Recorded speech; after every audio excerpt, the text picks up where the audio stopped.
שיר בגמרא במציע פרק השואל לספור דף צדיק ד' עמוד בייז צדיק ה' עמוד א'. This is going to be two shiurim in Gemara. The first shiur is going to teach us how do we know that shomer socher is chayiv on aveda, and the shiur number 2 is going to teach us how do we know that shoyel is chayiv on the shvuyo when it was captured.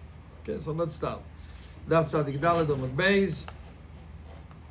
I believe it's 4 lines from the top of the wide line. in the middle of the sentence, in the middle of the line.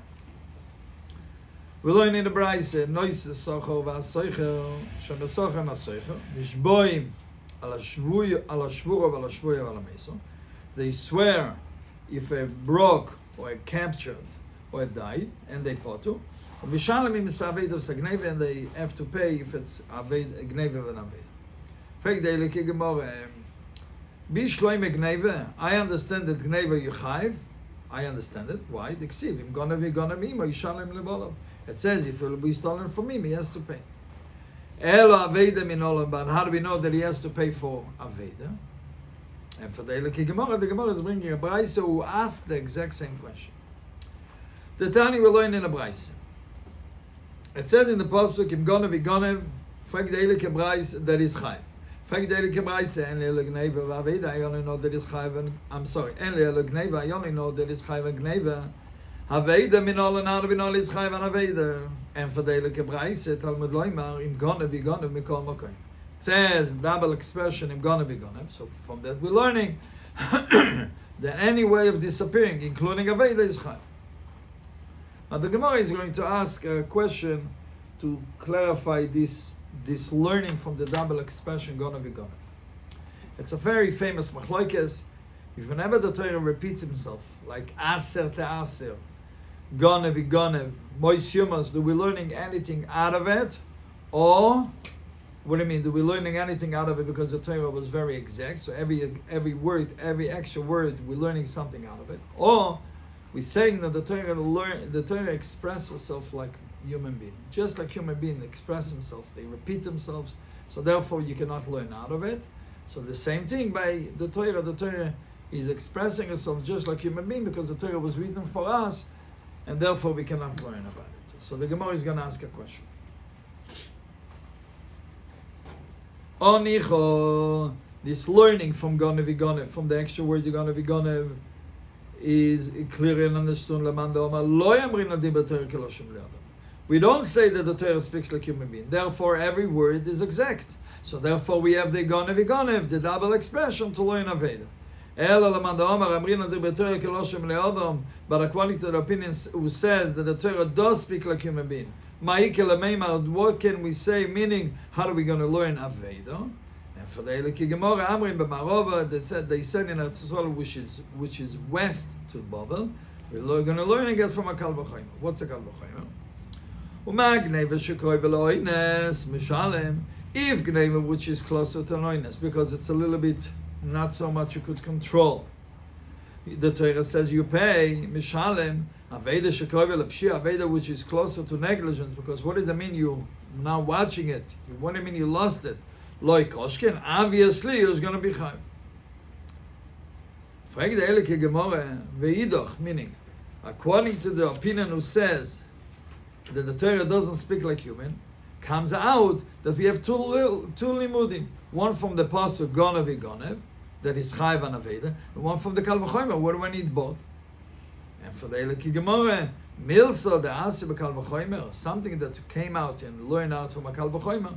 The Torah pushed herself and also wrote it in a way to learning it from a pasuk. Why? So the Mefarshim say because you want to show that everything comes from the Torah. But just in case you're going to push off the Kal V'chomer, at least you have a pasuk learning it out. Rashi. The first wide line in the end. Says Rashi, plukte ibeile matzitz, says the machlokes in Gemara ile matzitz. Veidoch, says Rashi, the question is on whose opinion? And the question is, and the opinion that says that the Torah doesn't speak like human. We're going to look at the Tosfos Elam and the Omer Diba Torah Keloshim Leodom. Tosfos says a question. Afal Gav de Ladidei, we look at the Gemara in Elo Metzias, we see that there is a whole bunch of things that everybody agrees that you're learning it out. Even according to the opinion that says that the Torah doesn't speak, that the Torah speaks like human being, we're still learning it out. For example, Aser Te'aser. Everybody holds that if you give Meiser, you're going to become rich. Aser Bishvil Shetisashem. So when is the drawing line? When do we say we learn from the double ocean, or when we don't? It says they get Tosfos. Aval gav de ladidei darshinan b'chol mokaim levad meiched eloi mishtaber. Even though that according to the opinion that says that we do, the Torah speaks like human being, he has all kind of droshes that he does learn from the double expression, except from when it doesn't make sense. Kedepirish beperek beis, like explained in Perek Beis. So therefore, why can't we learn over here from Gonev Gonev to Aveda? Also, it doesn't make sense to learn from the double expression of Aveda. Why? Because it says in an expression of words of Gneva, meaning we have two choices. We have a choice to say that the Torah spoke like human, or the Torah is going to learn from the double expression Gonev Aveda. That doesn't make sense. Since it doesn't make sense, so this opinion holds the Dibur Torah Keloshim Leodom. So we cannot learn anything out of it. After that, we'll elaborate a little bit more. Okay. Okay. Back to the Gemara. Now the Gemara, the line begins with the word Ve'idach. In the middle of the line, towards the end of the line. Now the Gemara is going to try to figure out how do we know Shvuya. Ashol pays for everything. Everything is meaning Shvura, Shvuya, Meso. Everything, any oinus. I understand that Shvura Meso is Chayev Diksiv. It says clear in the Pasuk. Shalem is Shalem. It says he has to pay. Elo shvuya b'shoyel minola. But shvuya by a shoyel, how do we know that it's chayv? And the guy who's asking the shaila is trying to avoid a possible answer.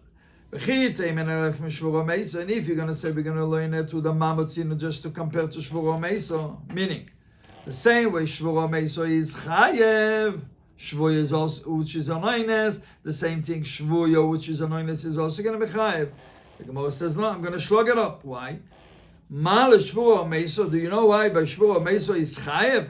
Shekein oinso de salik adaitu. It's such an oiness that you can think about it. Meaning the shoel can think about it. So what if he can think about it? Since he can think about it, so it's a way that he can make himself potter if he makes a condition. He tells the balabais, I'm borrowing it al menas on condition that I don't have to pay for shvura meiso. So therefore, when he didn't make a condition, it's going to be chayav.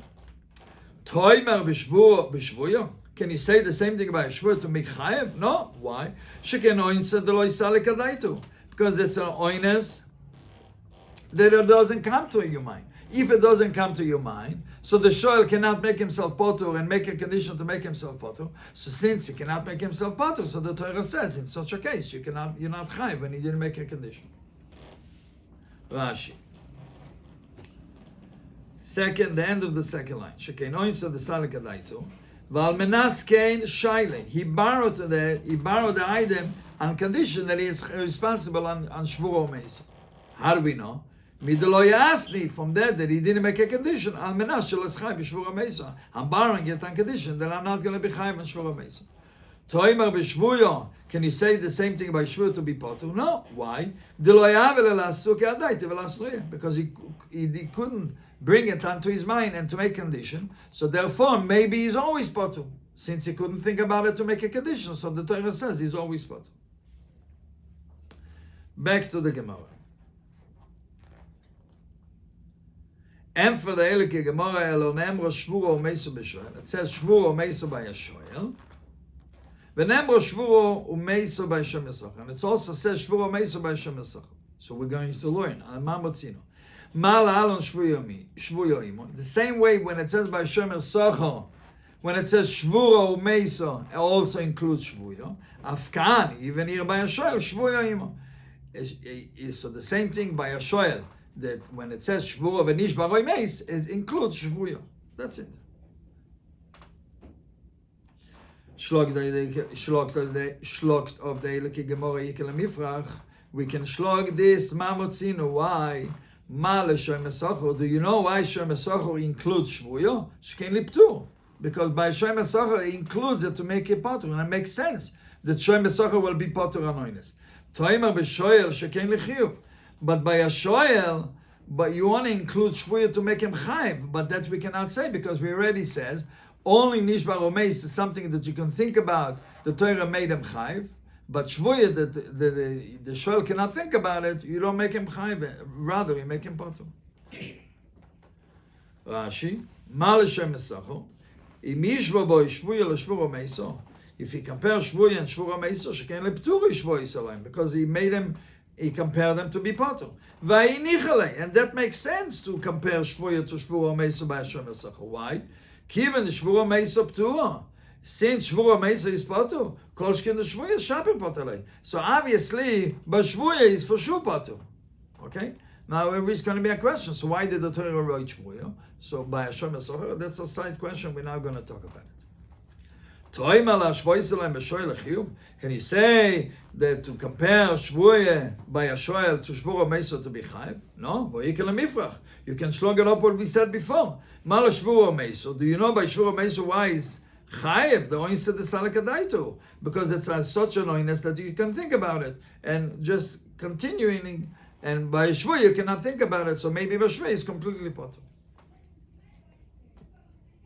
Now, in order to understand the next piece of Gemara, you have to give a little bit of an introduction.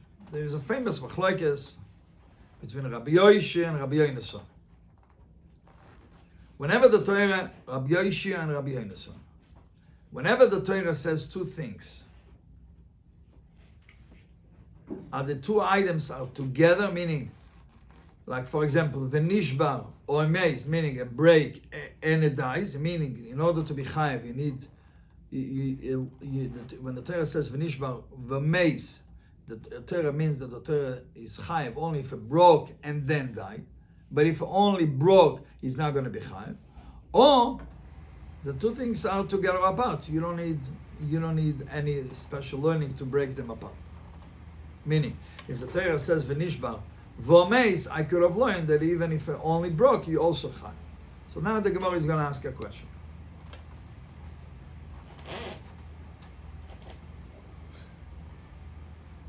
Elo ki Rab Nosson. You could answer, how do we know that shvuya is chai by a shoel? We're going to learn it from the way of Rab Nosson. Why? Tani Rab Nosson loimer. Rab Nosson says, Oi. It says v'nishbar oi meis. The oi is extra because we could have said v'nishbar vo meis. L'rabbi shvuya, it includes shvuya. So therefore, from the oi, we're learning shvuya. Rashi v'nishbar oi meis. Okay. Back to the Gemara. Freidelike Gemara, Onicho, that extra oi is. Thank you. Freidelike Gemara, Ayoy mi bayel lechalek. This oi, you just learned the oi is extra, therefore I'm going to learn shvuya out of it. Freidelike Gemara, no, it's not extra. Ayoy mi bayel lechalek. This oi is extra to divide. What do you mean? If we would say only the nishbar v'meis, I would have thought that you only chayiv if it broke and then die. But if it only broke, you patur. So therefore, the Torah is telling you the nishbar or meis, either one is chayiv. So how do we know again? How do we know if the oil is needed? How do we know shvuya? This oil is an extra; it's needed to divide. The salkadaita chamina without the oil, we would have thought al the misvah meis olay mechayiv. Unless it broke and died, he's not going to be chayev, and is the meaning. He's only going to be chayev if he has both. Kamash malon comes the oil to tell me that he's only comes the oil to tell me that it's even if one of them is chayev. Therefore, we have a question. We back to a question. How do we know shvuya? The oil is not extra to teach you shvuya.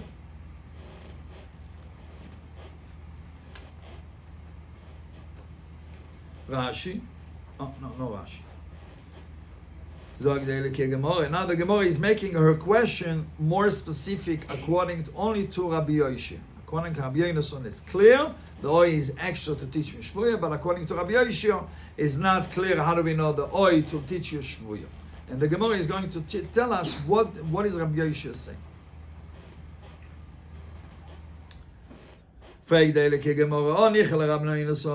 The oi is making sense to teach me Shvuya according to Rabbi Yonason. Hello, Rabbi Yoshi, but according to Rabbi Yoshi, the oi is not extra, he needs it. Therefore, how do we learn Shvuya from? How do we learn that Shol is Chayv and Shvuya?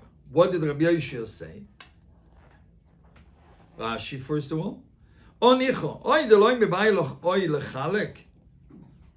oi that's not needed to divide the nishbar or maize is the Rabbi Yonason, the loy boy lechalek. According to Rabbi Yonason, he doesn't need the oi because according to him, even if it wouldn't say the oi, I would have learned either way, either v'nishbar by itself or maize by itself. V'oimer the v'nishbar v'maize ave mashma oya. So according to Rabbi Yonason, even if he would not say hoi, I would have learned either one, either v'nishbar is chayev or v'maize chayev. You can learn from the oi, since the oi is extra, I can learn it for shvuya. But according to Rabbi Yoshi, as we're going to see in a second later on, he needs the oi to divide, because without the oi, we're going to say that both of them are together. V'nishbar, if it would say v'nishbar v'meis, I would have learned that v'nishbar v'meis, meaning only if it break and it dies, but not if it breaks by itself. What did Rabbi Yoshi and Rabbi Yonason say? The Tanya. It says a similar pasuk. Ish asher yikale lesoviv esim. It says in the Torah that when a person will curse his father and his mother, he's going to be chayiv misa. Frag deile kebraise ein le elo aviv ve'imoy. I only know if he curse his father and his mother, both of them. Aviv belo imoy, imoy belo aviv minayin. How do we know if he cursed one of them that he's also chayiv? Talmud loimar. Ovi ve'imoy kilel. It says later on, it repeats again. Ovi ve'imoy kilel. So what do we see in this psukim? Oviv kilel, imoy kilel. So now that we have the double more words in the Torah, we have in the beginning of the Torah it says Ish asher yikalel es oviv. So we have the word yikalel next to oviv, and then we have the rest of the pasuk later on. It says Oviv ve'imoy kilel. So we have the word kilel next to his mother. So from here we're learning that even if it occurs one of them, he's still chayav. Divrei Rabbi Yoshi. That's what Rabbi Yoshi says. So what do we see clearly according to Rabbi Yoshi? Before we're going to go to Rabbi Yonason. According to Rabbi Yoshi, we say that if you have two things, you have Oviv and Imoy, unless the Torah has a special limud to teach you one of them, we're not going to learn that one of them is by itself. We're not going to learn a father or a mother by itself. Therefore, we need a special limud. The same thing if the Torah would have written V'nishbar or V'omeis, then I would think only if it broke and died, not if it broke by itself. So then we are back to the question. So we need the oi to divide the two psukim, to the V'nishbar or V'nishbar Omeis. We need to break it apart. So therefore, how do we know Shvuya? Let's see what Rabbi Nasan says. One second, let's read the last Rashi and the Omed. Oviv killer, Imoy killer. Are we learning from that he's chayiv on his mother or on his father? But Chilasa is somach klal al aviv. In the beginning of the pasuk, he puts the word kilal next to his father. That's the word aviv. The Sefer samach klal al imay. In the end of the pasuk, he puts the word kilal next to the word mother. Back to the Gemara. Rabbi Yonason says no. Mashma shneim ke'echod mashma echod b'fnei atzma. Meaning, if the Torah writes you aviv ve'imay, and the Torah writes you that if you cursed your father and your mother, so according to Rabbi Yonason, it's either way. The Torah doesn't have to have a special limud to be chayev if you curse your father or your mother. You can learn either way, either father by itself, mother by itself, both of them together. And when do we say that it's only when they are together? Till the Torah tells you clearly that they are together. For example, where the Torah says you're not allowed to plow with the ox and a horse together, a horse and a donkey together. So the Torah says shoer v'chamoir yachdov. The Torah tells you yachdov. If the Torah would not have written the word yachdov, I would have understood that you're not allowed to plow with either one, whatever reason is. So comes the Torah says, no, Isur is only yachdov. But if the Torah doesn't have a special limud of yachdov, so what are we learning out of the pasuk? Either way. So Isha sherikal lesovi v'simo is chayv either way. Rashi. As sheifrid lecha kosov yachdov. Pei daf tzadikei omud aleph. No, I read it already. Ad sheifrid lecha kosov yachdov, kemo shepirid lecha kosov b'shchoy reshoy v'chamer. Just like the Torah clarifies when you plow with an ox and a donkey, that you're not allowed to do it together. From that, the Torah needs to write the word yachdav. Shaminon, we're learning. If the Torah would not have written the word yachdav, we now have learned that you're not allowed to plow, not to the ox by himself, and not to the donkey. So the Torah write the word yachdav. Now, according to this opinion of Rabbi Yonason, that we're learning the word cursing, that you're not allowed to do either way, so what do we need? The end of the pasuk, ve'ovi ve'imoi kilal. So, Kteilik Rashi, ve'ovi ve'imoi kilal, Darshinon la besanedrin, we're learning in Gemara Sanedrin, lo'ovi samekala lachar misa, to include that if you're not allowed to curse your parents, even after they are dead. So now back to our question. So the question comes about, according to Rabbi Yoshio, that needs the oi to divide, because without the oi, if it would say an ishma of a mace, I would have thought that only if it broke and died, then you chayv, but if it broke by itself, you're not chayv. Therefore, we need the oi. So the question is, how do we know shvuya? And for the Eilik Gemara, afilu teimer Rabbi Yoshia lechalek, even though you can even say, according to Rabbi Yoshia, that usually he holds that you need a special limud to divide. Here we don't need the oi to divide the nishbar of a mace. Even without the oi, I would have learned that you chayv only by nishbar itself. Why? My time, what's the reason? Svaro, it makes sense. That if it broke without mace, is also chayv. Why? Malikot lo kula, malikot lo palko. What's the difference if it broke, which is a half dead, or which dead is completely dead? Either way is chayv. Meaning, when a behemoth breaks a leg, you can't really do not much with the behemoth. Therefore, you're going to kill it, you're going to shoot it, you're going to kill it anyway. So therefore, it doesn't make a difference if it break or died. Either way, it's dead. So therefore, you don't need an oi to divide. So now again, the oi is now extra to teach you shvuya. So we're done with this learning. Rashi, svarahu, the nishbar beloi meis nami mechayv. Nishbar without mace is also chayv. Why? Because it's considered if a break by itself. If it died by if dead, therefore we don't need the oi. So if we don't need the oi to divide, so therefore we can use the oi for shvuya. Thank you for listening.